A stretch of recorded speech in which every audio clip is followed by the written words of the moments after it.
اسی طریقے سے یہ سمجھیے کہ جب دین کی اصل حقیقت جو ہے وہ کمزور پڑے گی، اس سے ذہنی رشتہ کمزور پڑے گا، دلی لگاؤ کم ہو جائے گا، تو کچھ اور چیزیں آئیں گی جو اس خلا کو پر کریں گی۔ وہ کیا چیزیں تھیں جو تاریخ بنی اسرائیل میں آئیں؟ وہ تھے اب سفلی اعمال، ٹونے ٹوٹکے، جادو، عملیات، ان کے نتیجے، اس کے ذریعے سے کچھ چیزیں حاصل کرنے کی کوشش کرنا، یہ گویا کہ پرورشن، دین کی پرورشن ہے۔ یہ وہ آکلٹ سائنسز جو ان کے ہاں پھر شروع ہوئی، ان کی دلچسپیاں ان چیزوں کے ساتھ ہوتی چلی گئیں۔ یہاں اب بقیہ جو حصہ ہے، اگرچہ یہ بہت طویل آیت ہے جو آ رہی ہے پہلی، لیکن بہرحال اس میں 2 آیتوں پر ہی بقیہ بھی رکوع مشتمل ہے، جس میں سے پہلی آیت بہت طویل ہے۔ یہ ہے وہ شے پھر جو خود ہمارے ہاں بھی آپ دیکھیں گے کہ پھر مذہب کا تعلق جو ہے وہ ان چیزوں کے ساتھ رہ جاتا ہے۔ وہ عملیات ہیں، وہ ٹونے ٹوٹکے ہیں، وہ خاص قسم کے جو ہے وہ اعمال قرآنی پر آپ کو پوری کتابیں مل جائیں گی۔ فلاں کام کے لیے اس آیت کا ورد کرو، اور فلاں کام کے لیے جو ہے اس کا چلا کھینچو، اور فلاں کے لیے وہ قرآن مجید پھر اب وہ کتاب ہدایت نہیں، وہ کسی ریولیوشن کا مینول نہیں رہا۔ وہ قرآن مجید جو ہے وہ انسانی زندگی کے پیچیدہ مسائل کے حل کے لیے ادھر رجوع نہیں ہو رہا ہے، بلکہ وہ یہ کہ یہ جو آپ کی ضروریات ہیں یا کوئی اپنے مشکلات ہیں ان کے حل کے لیے اب اس کو ایک ذریعہ بنا کر وہ عملیات، اس کے حوالے سے قرآن مجید جو ہے وہ گویا کہ مسلمانوں کی دلچسپی کا موضوع بنا۔ تو گویا کہ جیسا کہ میں نے عرض کیا تھا کہ یہ ساری چیزیں وہ بتائی جا رہی ہیں کہ جو وہاں ہوئی ہمارے ہاں بھی ہوئی ہیں۔ جیسے کہ حضور نے فرمایا تھا صلی اللہ علیہ وسلم، لَتَتَّبِعُنَّ سُنَنَ مَنْ كَانَ قَبْلَكُمْ، تم لازماً ان لوگوں کی پیروی کرو گے کہ جو تم سے پہلے تھے، یہاں تک کہ اگر وہ گوہ کے بل میں گھسے تھے تو تم بھی گھسو گے۔ اور اس سے بھی آگے بڑھ کر آپ نے بات کہی، میں اسے نہیں دوہرا رہا ہوں، دوبارہ بار میں بیان کر چکا ہوں۔ لوگوں نے پوچھا حضور کن کے بارے میں فرما رہے ہیں؟ کیا یہ الیہود والنصارى؟ آپ نے فرمایا فمن، وہ نہیں تو اور کون؟ جو گمراہیاں ان کے آئیں تمہارے ہاں بھی آئیں گی، جو ان کو مغالطے ہوئے تمہارے ہاں بھی ہوں گے، جو من گھڑت عقائد انہوں نے ایجاد کر لیے تھے تم بھی ایجاد کرو گے۔ اور دوسری حدیث وہ ہے کہ جو حالات ان پر وارد ہوئے وہ تم پر بھی وارد ہوں، جیسے عذاب کے کوڑے ان پر پڑے تم پر بھی پڑیں گے، جیسے اللہ تعالیٰ کی طرف سے سرزنش ان کو ہوئی ہے مختلف مراحل پر ان کی تاریخ کے دوران تمہیں بھی ہوگی۔ وہ تو پھر ایک مستقل موضوع ہے جس پر کہ یہ 2 سابقہ اور موجودہ امتوں کا ماضی، حال اور مستقبل نامی جو میری اس وقت موجود کتاب ہے اس میں اس کی تفصیل موجود ہے۔ بہرحال اب آئیے اس کا مطالعہ کیجیے۔ وَاتَّبَعُوا مَا تَتْلُو الشَّيَاطِينُ عَلَىٰ مُلْكِ سُلَيْمَانَ۔ اب دیکھیے وَاتَّبَعُوا، جب انہوں نے کتاب کو چھوڑا، دی تو گئی تھی کتاب اور کہا گیا تھا اسے مضبوطی سے تھامو، یہ میثاق جب لیا گیا ان سے، خُذُوا مَا آتَيْنَاكُمْ بِقُوَّةٍ، یہ کتاب ہم نے تمہیں دی ہے اسے مضبوطی کے ساتھ پکڑ رکھو۔ جب کتاب کو چھوڑا تو جو خلا پیدا ہوا، وَاتَّبَعُوا مَا تَتْلُو الشَّيَاطِينُ عَلَىٰ مُلْكِ سُلَيْمَانَ، پیروی کی انہوں نے، اتباع کیا انہوں نے اس شے کا کہ جس کی پیروی کر رہے تھے، جس کے پیچھے پڑے ہوئے تھے، جس کا اتباع کر رہے تھے شیاطین، اور شیاطین سے مراد یہاں جنات ہیں، سرکش جنات۔ علی ملک سلیمان، علی ملک سلیمان سے مراد ہے علی عہد ملک سلیمان، سلیمان کی حکومت کے دوران، اس دور میں شیاطین جن چیزوں کے ساتھ دلچسپی رکھتے تھے، جو ان کے معمولات تھے، انہوں نے اس کا اتباع کیا، اس کی پیروی کی۔ اب اس کو نوٹ کر لیجئے کہ چونکہ حضرت سلیمان علیہ السلام کے بارے میں ہمیں معلوم ہے کہ جنات پر اللہ تعالیٰ نے انہیں تسلط عطا کیا تھا، ان کی حکومت اس اعتبار سے تاریخ انسانی میں اس کی کوئی دوسری نظیر نہیں ہے۔ ایک مقام پر قرآن مجید میں ان کی دعا بھی یہ نقل ہوئی ہے کہ اللہ مجھے وہ حکومت عطا فرما جو کسی اور کو تو عطا نہ کرے۔ اللہ تعالیٰ نے ان کی دعا قبول کی ہے۔ تو جہاں تک تو ملکی تعلق ہے، دنیا کی عام سلطنت کے اعتبار سے ان کی سلطنت کوئی بہت بڑی سلطنت نہیں تھی، ان کی سلطنت کی حدود یہی تھے، دریائے نیل سے لے کر دریائے فرات تک، اور اسی کو یہ لوگ اسی لیے کہتے ہیں کہ ہماری میراث ہے یہ گریٹر اسرائیل جو ہے، وہ نائل ٹو یوفریٹ، یہ ہے ہمارا، یہ علاقہ ہے، یہ ہماری میراث ہے، یہ یہاں پر گریٹر اسرائیل قائم کر کے رہیں گے۔ تو حضرت سلیمان علیہ السلام کی حدود مملکت تو کوئی ایسی لمبی چوڑی نہیں، دنیا میں اس سے بڑی بڑی سلطنتیں رہی ہیں، رومن امپائر اس سے کہیں بڑی رہی ہے، خود مسلمانوں کی سلطنت جو ہے وہ اس کا 20 گنا سلطنت جو ہے وہ تو حضرت عثمان کے زمانے میں ہو گئی تھی رضی اللہ تعالیٰ عنہ۔ اسی طریقے سے یہ سلطنت عثمانیہ جو آٹومان امپائر وہ کہیں بڑی تھی، لیکن یہ کہ اس کی جو نظیر جو نہیں ہے کسی اعتبار سے، جو کنٹرول انہیں ہوا پر دیا گیا، یعنی عناصر فطرت کے اوپر بھی جو کنٹرول دیا گیا، اسی طریقے سے جنات پر جو کنٹرول دیا گیا، اسی طریقے سے حیوانات پر، پرندوں پر، ان کو بھی استعمال کرنا، ان کی بولیاں جو ہیں ان کو بھی سمجھنا، یہ چیزیں ہیں در حقیقت ڈائمنشنز جو ہیں ان کے، جو اللہ تعالیٰ نے اقتدار انہیں عطا کیا تھا، اس کے ڈائمنشنز اتنے ہیں، ملٹی ڈائمنشنل، کہ اس کی کوئی دوسری نظیر نہیں ہے تاریخ انسانی کے اندر موجود۔ بہرحال اسی میں چونکہ یہ جنات بھی تھے،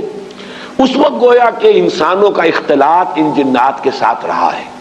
اور ان جنات کے اندر جہاں سرکش تھے، ویسے تو یہ کہ وہ سرکش بھی اس وقت تو ان کے تابع تھے، قرآن مجید میں موجود ہے، مقررین بالاسفاد، وہ زنجیروں کے اندر جکڑے ہوئے ہوتے تھے جبکہ کام ان سے لیا جا رہا تھا۔ وہ تو اللہ تعالیٰ نے خصوصی ایک معجزانہ غلبہ ہے جو حضرت سلیمان علیہ السلام کو پر عطا کیا تھا، لیکن ان کا جو اختلاط رہا انسانوں کے ساتھ، اس میں ان شیاطین جن نے یہ عملیات اور سفلیات اور یہ دھندے جو ہے، یہ ان کے ہاں گویا کہ چھوت لگ گئی ان چیزوں کی بنی اسرائیل کو اسی زمانے میں۔ وَاتَّبَعُوا مَا تَتْلُو الشَّيَاطِينُ، یہ لفظ تتلو کو بھی سمجھ لیجئے، یہ تلاوت کا لفظ بھی اسی سے ہے، تلا یتلو تلاوتن، اس کے معنی پڑھنا، اور تلا یتلو تلون، اس کے معنی ہے پیروی کرنا۔ جیسے کہ آتا ہے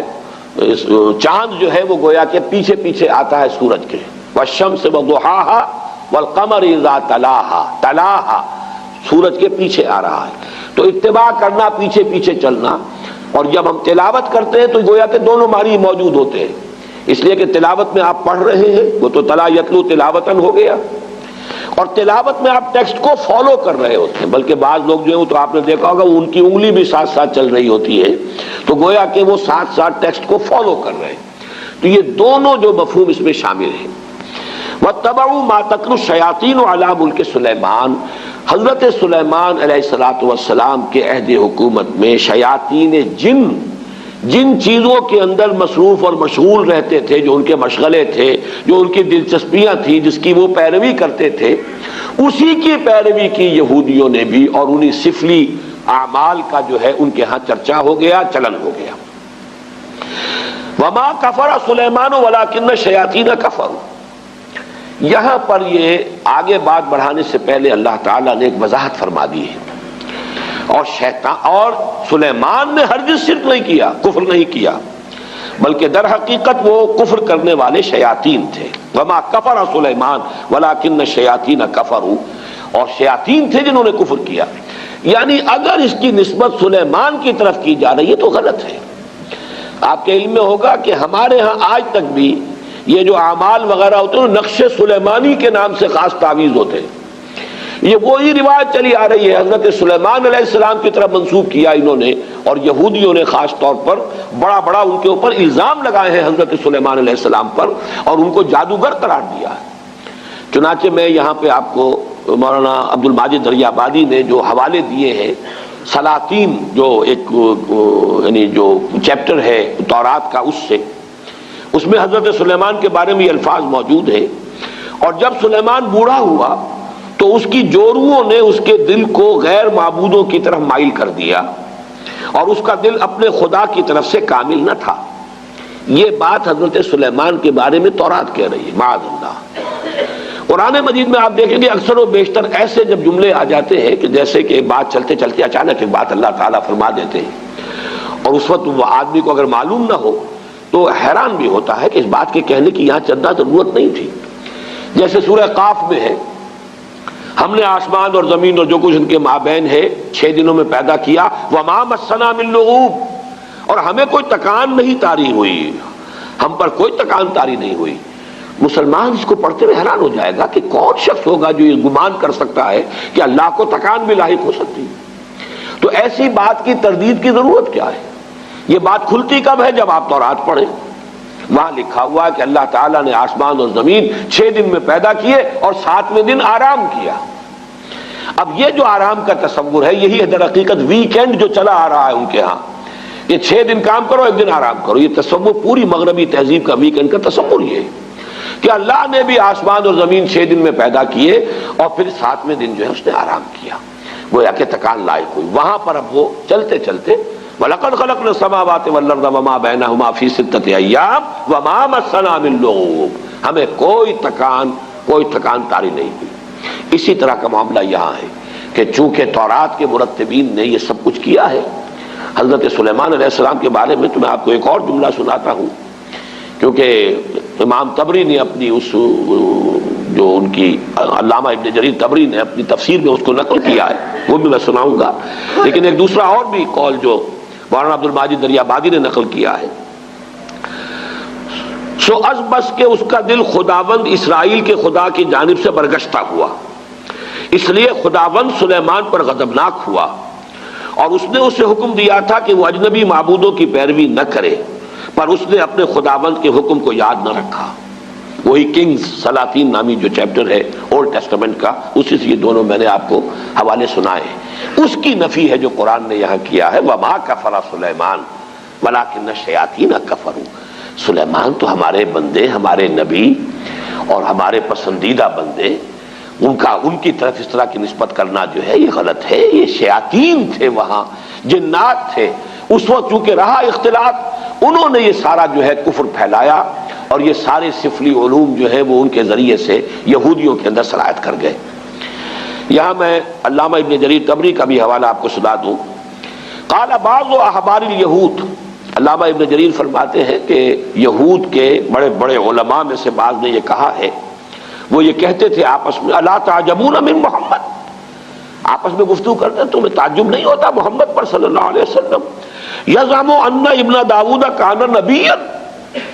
وہ یہ بتا رہا ہے، کہہ رہا ہے محمد صلی اللہ علیہ وسلم کہ ابن داؤد یعنی حضرت داؤد کے بیٹے تھے حضرت سلیمان، وہ نبی تھے۔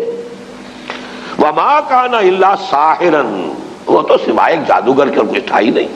سلیمان کی یہ شان ہے جو تورات کے یہ مرتبین جو ہے انہوں نے اپنے ہاں درج کی ہوئی،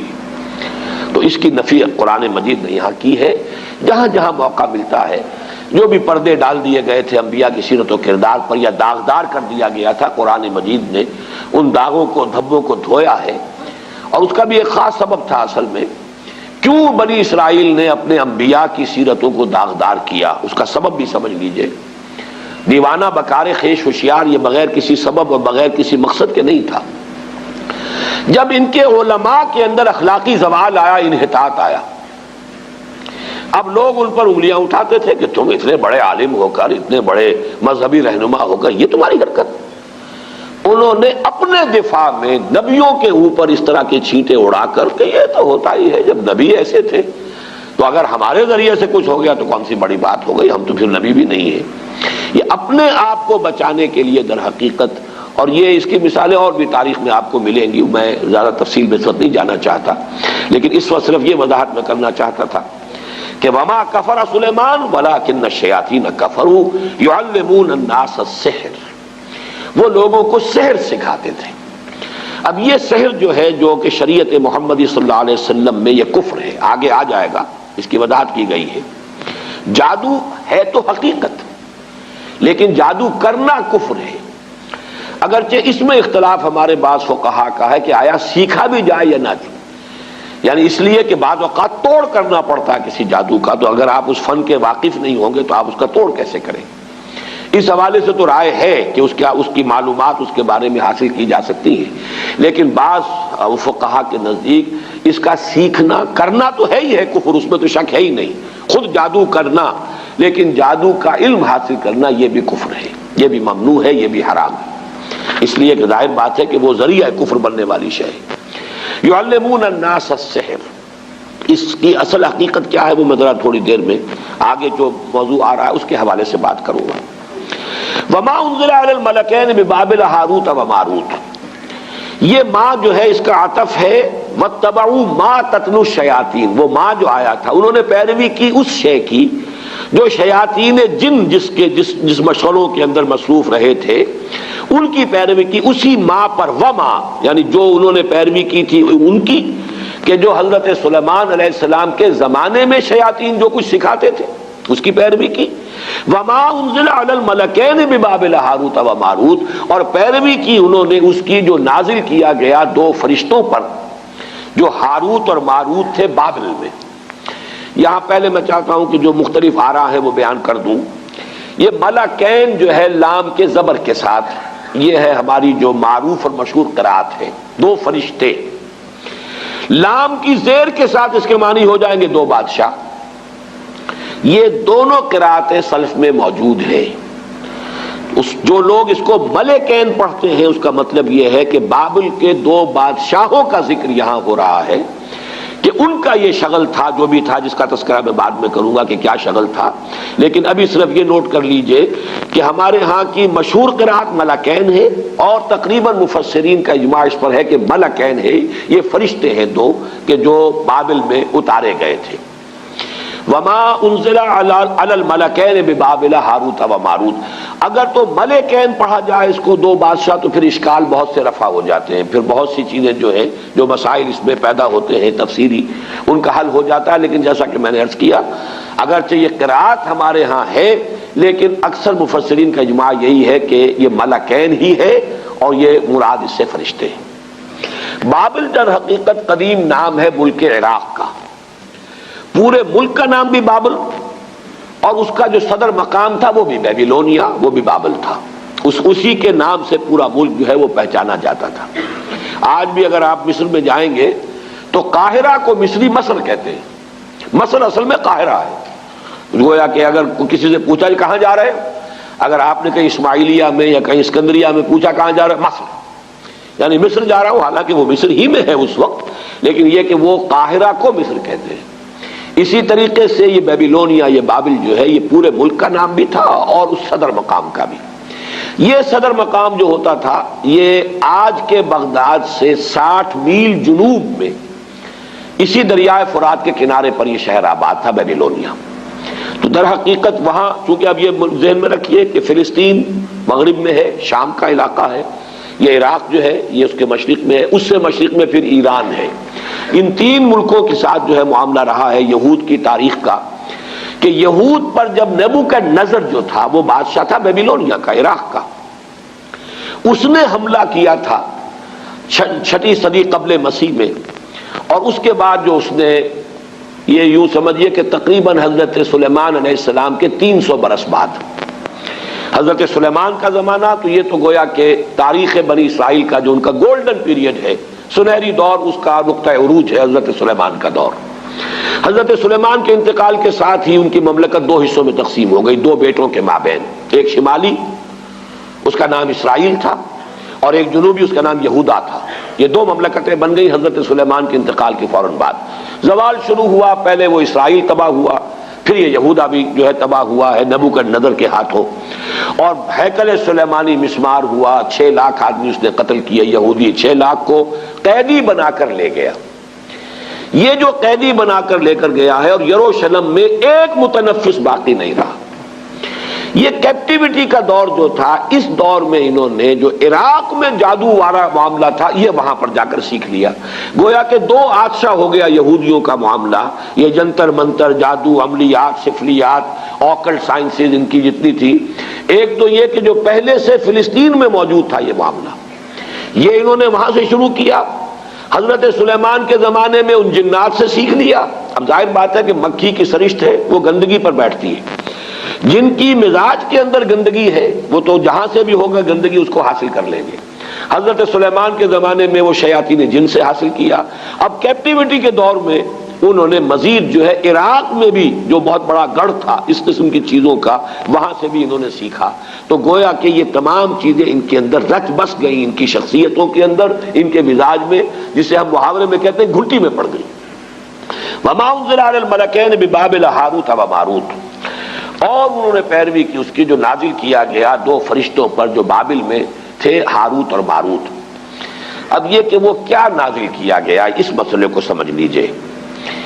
ایک رائے تو یہ ہے ہمارے ہاں، ایک تو خیر قصہ بیان ہوتا ہے، وہ قصہ تو ہمارے اکثر مفسرین نے، وہ یہود کی خرافات میں سے ہے، اس کو سب نے رد کیا ہے، لہذا میں اس کا تذکرہ بھی نہیں کرنا چاہتا۔ عام طور پر جو بات کہی جاتی ہے وہ یہ ہے کہ اللہ تعالیٰ کی چونکہ ایک سنت ہے کہ کسی قوم پر عذاب سے پہلے پھر آخری امتحان، کوئی آخری ٹیسٹ، آخری فتنہ کہ جس سے ان کے اندر کتنی کچھ خباثت آ چکی ہو وہ ظاہر ہو جائے. اس کے لیے آزمائش کے لیے اللہ تعالیٰ مختلف صورتیں پیدا فرماتے ہیں. جب ان کے ہاں ان چیزوں کا رواج بہت ہو گیا تو اللہ تعالیٰ نے 2 فرشتوں کو انسانی شکل میں بھیجا، اور وہ فرشتے جو ہیں وہ ان کو کچھ وہ جادو وغیرہ کی تعلیم دیتے تھے، لیکن کہہ دیتے تھے دیکھو یہ کفر ہے، ہم فتنہ ہیں، مت سیکھو. لیکن یہ کہ اگر سیکھنا چاہتے ہو تو ٹھیک ہے، اگر تمہاری طلب یہی ہے، تاکہ معلوم ہو جائے کہ ان کی طلب کس شے کی ہے، ان کی اپنی فطرت کس درجے مسخ ہو چکی ہے. اتمام حجت کے لیے کہ بات واضح ہو جائے، جیسے کہ قرآن مجید میں آتا ہے مختلف مواقع پر کہ اللہ تعالیٰ ان کی رسی دراز کر رہا ہے. کیوں کر رہا ہے؟ تاکہ جو ان کا خبث باطن ہے پورے طور پر ظاہر ہو جائے، تاکہ پھر یہ پوری طرح سزا کے مستوجب ہو جائیں، مستحق ہو جائیں. جو سزا ملے وہ واقعتاً ثابت ہو کہ یہ ان کی خباثت اسی درجے کی تھی کہ اتنی سزا انہیں ملنی چاہیے تھی. اس معنی میں گویا کہ آزمائش کے طور پر، چنانچہ یہاں کے الفاظ پڑھ لیجئے، وَمَا يُعَلِّمَانِ مِنْ أَحَدٍ، اور وہ نہیں سکھاتے تھے کسی کو کچھ بھی، حَتَّى يَقُولَا، یہاں تک کہ وارن کر دیتے تھے، إِنَّمَا نَحْنُ فِتْنَةٌ فَلَا تَكْفُرْ، ہم فتنہ ہیں، آزمائش ہے، تو تم کفر مت کرو، کفر مت سیکھو، کفر سے دلچسپی نہ رکھو. لیکن ان کا حال کیا تھا؟ فَيَتَعَلَّمُونَ مِنْهُمَا، وہ سیکھتے تھے وہ لوگ ان دونوں سے، ان فرشتوں سے، مَا يُفَرِّقُونَ بِهِ بَيْنَ الْمَرْءِ وَزَوْجِهِ، جس سے تفریق کر سکے وہ کسی شخص اور اس کی بیوی کے مابین. اب سفلیات کا علم جو ہے وہ تو آپ کو معلوم ہے آج بھی جادو ٹونے ٹوٹ کے انہی چیزوں میں چلتے ہیں. کسی کے گھر کو اجاڑنا ہے، کسی کے ہاں اولاد نہیں ہو رہی ہے تو وہ دوسرے کے ہاں کی اولاد جو ہے وہ بھی اس کو کھل رہی ہے، اس عورت کو، اس کی اولاد مر جائے اور مجھے اولاد جو ہے وہ مجھے ہو جائے. یہ سارے ٹونے ٹوٹ کے جو عورتوں کے چل رہے ہوتے ہیں وہ اکثر و بیشتر انہی چیزوں کے اندر ہے. قرآن مجید نے بھی وہی جو سب سے زیادہ دکھتی ہوئی رکھ تھی اسی کو پکڑا ہے. فَيَتَعَلَّمُونَ مِنْهُمَا مَا يُفَرِّقُونَ بِهِ بَيْنَ الْمَرْءِ وَزَوْجِهِ، بجائے اس کے کہ گھروں کو آباد رکھیں، گھر ہنستا بستا ہے، شوہر اور بیوی کے مابین موافقت ہے، یگانگت ہے، گھر آباد ہے، تو بجائے اس کے کہ وہ اس کو دیکھ کر جو ہے خوش ہو، اس کے اندر کوئی فساد پیدا کرنا، کوئی اختلاف پیدا کرنا، ان کے درمیان کوئی دنگا اور لڑائی کی شکل پیدا کرنا، تفرقہ پیدا کر دینا. یہ بھی ہو سکتا ہے کہ کوئی شخص جو ہے کسی عورت کی سے خود شادی کا خواہش مند ہو اور اس کے لیے اس نے یہ سارے جو ہے ہتھ کنڈے کیے ہو. ما یفرقون بھی، اب بھی جو تعویذ بکتے ہیں محبوب قدموں میں آ کر گرے گا، تو وہ تو تعویذ جو ہے وہ انہی چیزوں کے لیے، تو وہ یہ تعویذوں گنڈوں کا کام جو ہے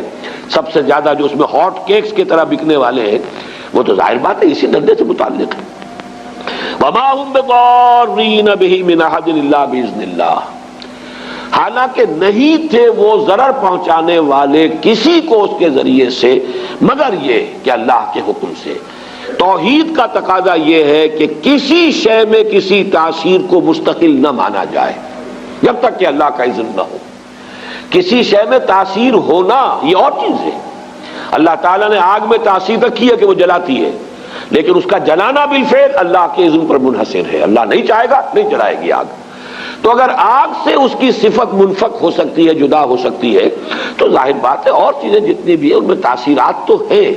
لیکن ان تاثیرات کا بروئے کار آنا، بالفعل نتیجہ خیز ہونا اللہ کے اذن کے بغیر نہیں ہے. چونکہ یہود جو ہے وہ توحید کے مدعی ہے، اور یہ ماننا پڑتا ہے دنیا میں جتنی توحید ان میں رہی ہے. باقی آپ مسلمانوں کے معاملے کو چھوڑ دیجئے، وہ تو پھر ایک یعنی آخری امت ہے اور جس طریقے سے تکمیل ہوئی ہے اور دین کی حفاظت کا اللہ نے انتظام کیا ہے تو وہ معاملہ علیحدہ ہے. باقی مسلمانوں کو، اس امت محمد صلی اللہ علیہ وسلم کو علیحدہ کر دیجئے تو تاریخ انسانی میں توحید کا اتنا چرچا کسی قوم میں نہیں رہا جتنا یہود میں رہا، اس میں کوئی شک نہیں. ان کے ہاں وہ شرک کی وہ دوسری علائشیں جو ہیں توہمات شرک کم آئے ہیں، لیکن یہ کہ ان معاملات کے اندر اللہ تعالیٰ نے اسی لیے حوالہ دیا کہ توحید کے اگر قائل تھے تو اس کا تو نتیجہ یہ نکلنا چاہیے کہ کسی شے میں کوئی تاثیر بغیر اذن رب اس کا کوئی ظہور نہیں ہو سکتا، نتیجہ خیز نہیں ہو سکتی. لہذا ان معاملات کے اندر دلچسپی لینا در حقیقت توحید کے منافی ہے.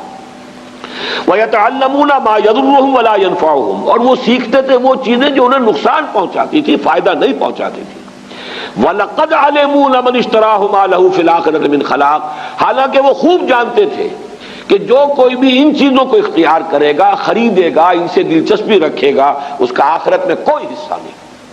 یعنی شریعت موسوی میں ان چیزوں کو حرام کر دیا گیا تھا اسی طریقے سے جس طریقے سے کہ شریعت محمدی میں جادو حرام ہے۔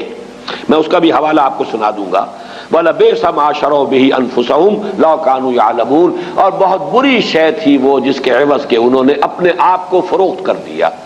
یعنی دنیاوی مفادات، دنیاوی لذتیں، جو بھی دنیا کی گھٹیا آرزویں خواہشات ہیں، ان کے عوض اپنے مستقبل کو، اپنی آخرت کو، اپنی ابدی زندگی کو برباد کیا۔ وَلَبِئْسَ مَا شَرَوْا بِهِ أَنفُسَهُمْ، گویا کہ اپنے آپ کو بیچ ڈالا، اپنے آپ کو جہنم کا ایندھن بنا دیا ان چیزوں کے لیے، ان کی طلب میں، ان کے حصول کے لیے۔ لَوْ كَانُوا يَعْلَمُونَ، کاش کہ یہ جانتے ہوتے، انہیں علم حقیقی حاصل ہوتا۔ وَلَوْ أَنَّهُمْ آمَنُوا وَاتَّقَوْا لَمَثُوبَةٌ مِّنْ عِندِ اللَّهِ خَيْرٌ، اور اگر اس کے برعکس وہ ایمان اور تقویٰ کی روش اختیار کیے رہتے۔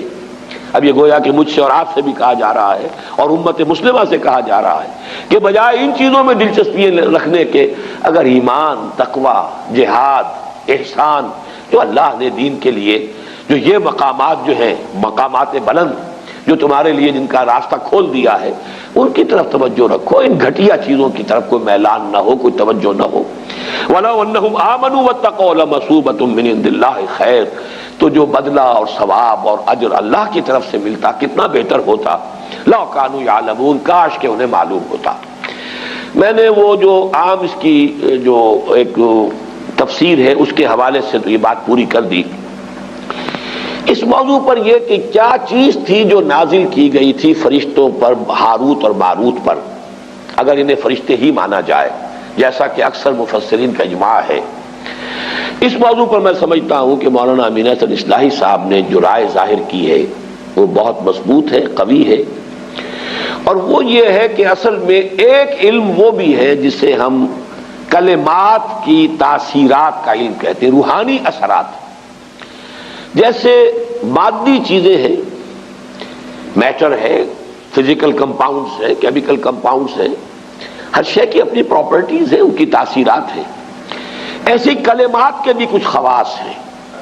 جیسے آپ کو معلوم ہے ساؤنڈ ہے، آواز ہے، اس کی اپنی ایک تاثیر ہے۔ ایک آواز ہے کہ جس سے طبیعت کے اندر انشراح پیدا ہو جاتا ہے، خوشی ہوتی ہے۔ آخر یہ موسیقی میں کیا ہوتا ہے؟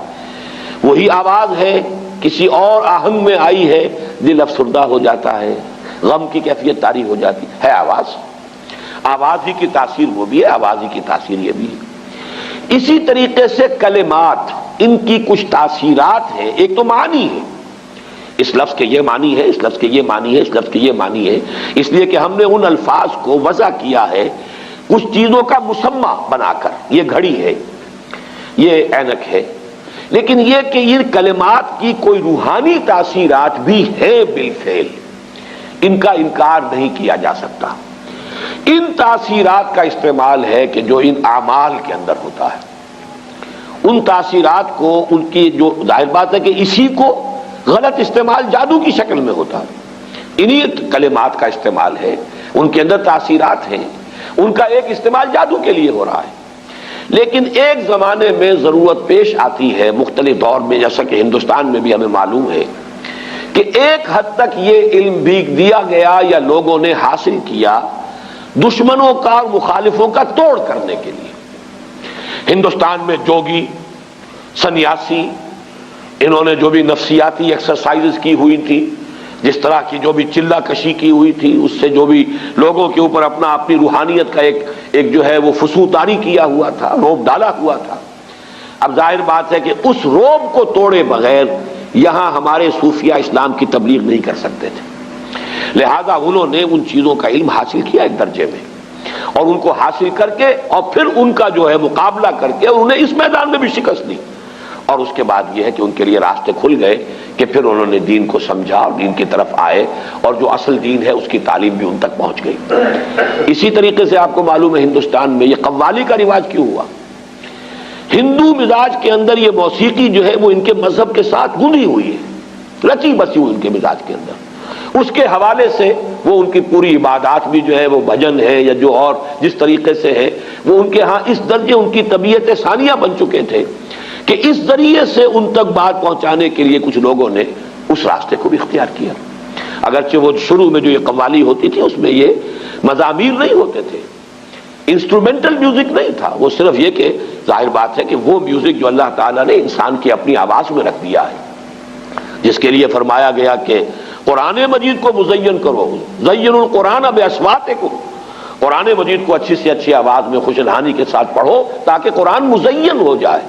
قرآن کے اندر جو اس کا صوتی آہنگ ہے اس کی اپنی تاثیر ہے۔ ایک اچھا قاری قرآن پڑھ رہا ہو، اس کے اثرات چاہے سمجھا نہ ہو آپ نے، سمجھنا اپنی جگہ پر ایک اور سورس ہے علم کا، اور وہ ضروری ہے، قرآن اسی لیے نازل کیا گیا ہے لیدبروا آیاتہ،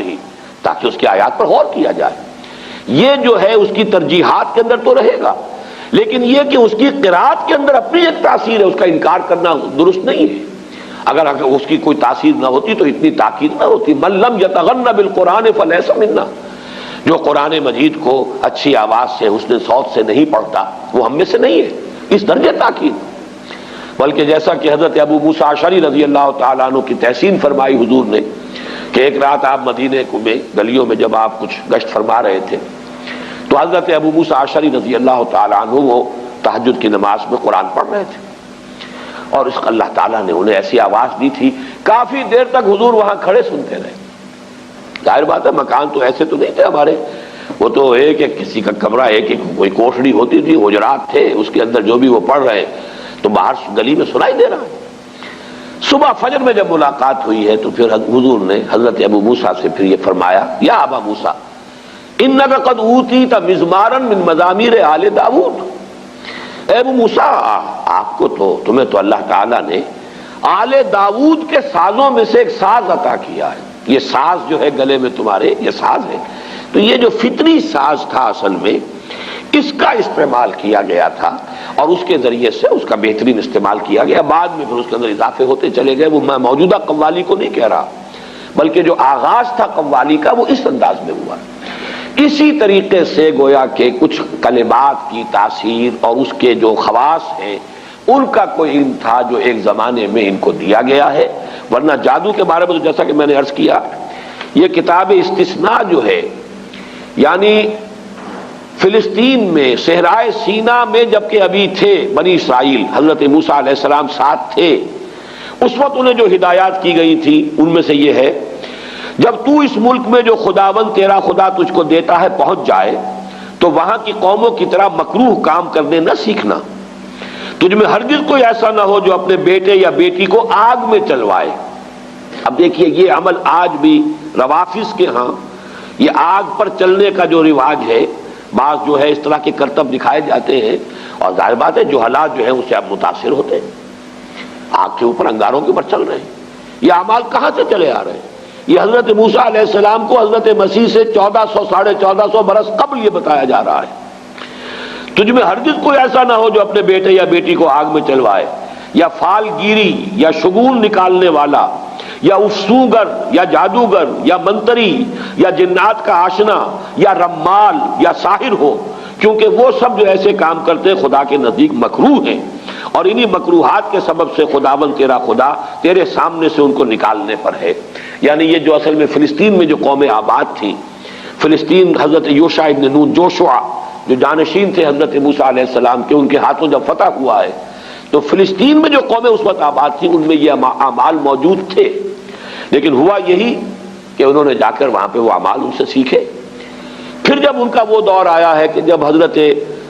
طالوت کو جالوت کے مقابلے کے لیے اللہ کے جو نبی اس وقت سموئیل نبی انہوں نے معین کیا ہے، تو جو اصلاحات ان کے ذریعے سے ہوئی ہیں،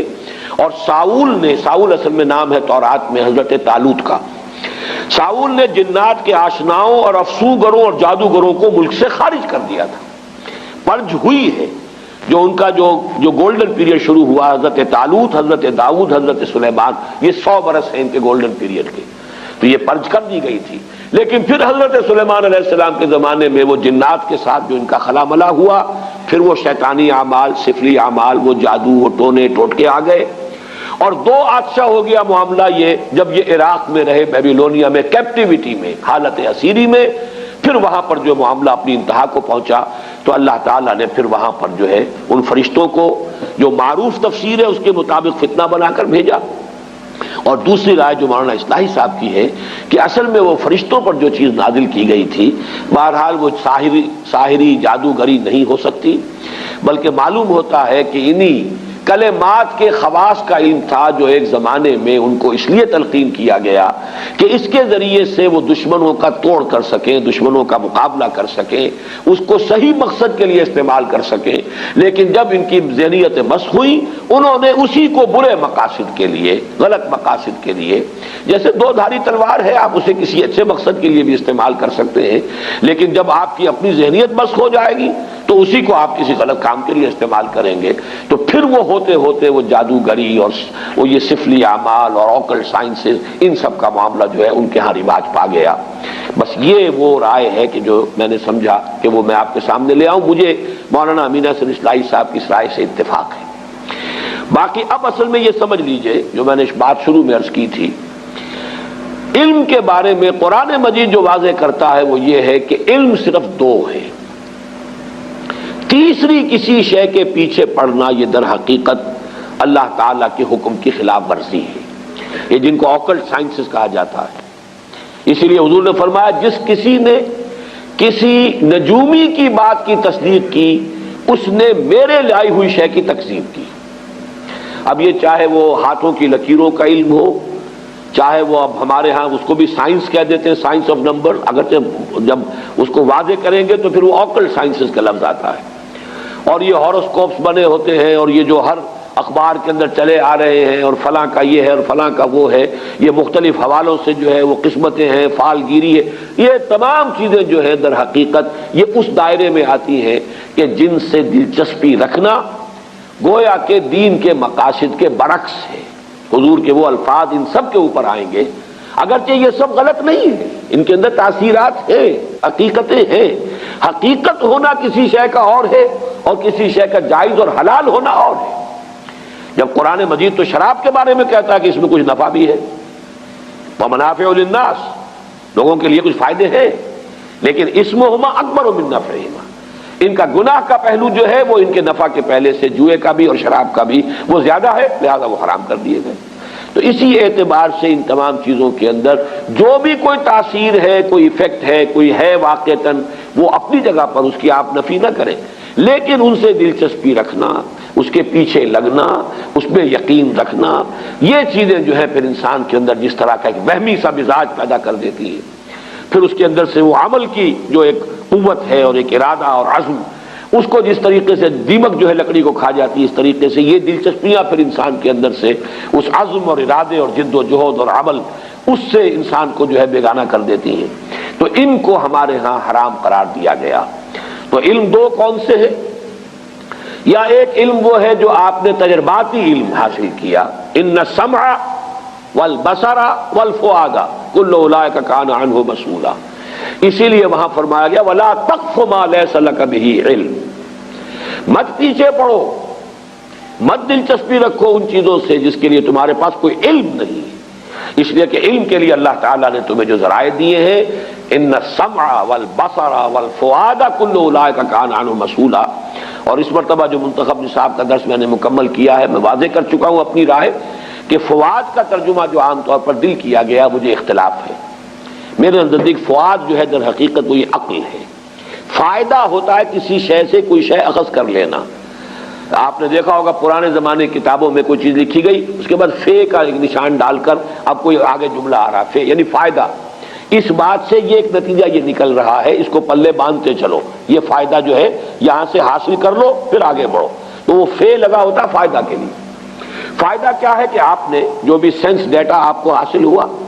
اور آپ نے اس کو پروسیس کر کے اسے نتیجہ نکالا، یہ ہے در حقیقت یہ فؤاد کا کام ہے۔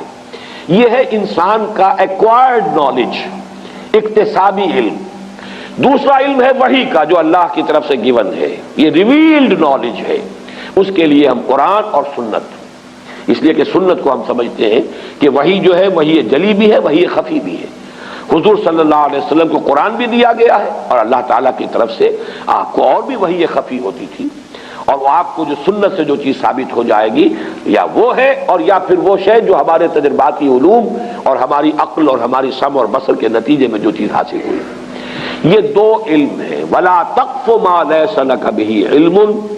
ان السمع والبصر والفؤاد كل اولئك كان عنه مسؤولا. یا علم ہے قرآن اور سنت کا علم، یا اس سے استنباط، اس سے استدلال. عقل یہاں بھی لگے گی، اجتہاد جو ہے وہ عقل ہے. قرآن اور سنت کی بنیادی جو چیزیں ہیں ان سے استنباط کرنا، استدلال کرنا، قیاس کر کے نئی صورتحال کے بارے میں حکم جو ہے اس سے نکالنا، یہ عقل کا استعمال ہو جائے گا. لیکن سورسز یا ریویل نالج، وحی خفی وحی جلی. لیکن وحی خفی نبی کی، کسی اور ولی اللہ کی وحی خفی جو ہے وہ حجت نہیں ہے. کوئی بڑے سے بڑا ولی ہو، بڑے سے بڑا اس کا کشف ہو، بڑی سے بڑی اس کو جو ہے وہ بشارت ہو گئی ہو، دین میں حجت نہیں ہے. حجت اللہ کی کتاب اور اس کے رسول صلی اللہ علیہ وسلم کی سنت. اور ادھر ان السمع والبصر والفؤاد، ان دو کے علاوہ تیسرا یہ سارا دائرہ جو ہے، یہ چاہے اپنی جگہ پر اس میں کوئی تاثیرات ہیں، حقیقت ہے، لیکن یہ کہ یہ چیزیں جو ہے ممنوع ہیں، جس کو کہ یہاں پر کفر کے درجے میں کہا گیا وما کفر سلیمان ولکن الشیاطین کفروا. اور جو آخری الفاظ تھے وَلَقَدْ عَلِمُوا لَمَنِ اشْتَرَاهُ مَا لَهُ فِي الْآخِرَةِ مِنْ خَلَاقٍ. میں نے آپ کو کتاب استثناء ڈیوٹرانومی کا وہ اقتباس بھی سنا دیا ہے، جو حضرت موسیٰ علیہ السلام کے زمانے میں انہیں کہہ دیا گیا تھا کہ ان چیزوں کی طرف نہ جانا، ان سے دلچسپی نہ لینا. ان کے علم میں تھا یہ کہ جو کوئی بھی ان چیزوں سے دلچسپی رکھیں گے، ان کی پیروی کریں گے، ان کے درپے ہوں گے، ان کا آخرت میں کوئی حصہ نہیں. وَلَبِئْسَ مَا شَرَوْا بِهِ أَنفُسَهُمْ. لیکن انہوں نے ان چیزوں میں مشغول ہو کر، ان میں دلچسپی لے کر برا انجام اپنے لیے خرید لیا، اپنی جانوں کو فروخت کر دیا بڑی بری شے کے لیے. لَوْ كَانُوا يَعْلَمُونَ، کاش کہ انہیں معلوم ہوتا. وَلَوْ أَنَّهُمْ آمَنُوا وَاتَّقَوْا لَمَثُوبَةٌ مِّنْ عِندِ اللَّهِ خَيْرٌ. اور اگر وہ ایمان اور تقوی کی روش پر قائم رہتے تو اللہ کی طرف سے اجر و ثواب بہت بہتر رہتا. لَوْ كَانُوا يَعْلَمُونَ، کاش کہ وہ جانتے.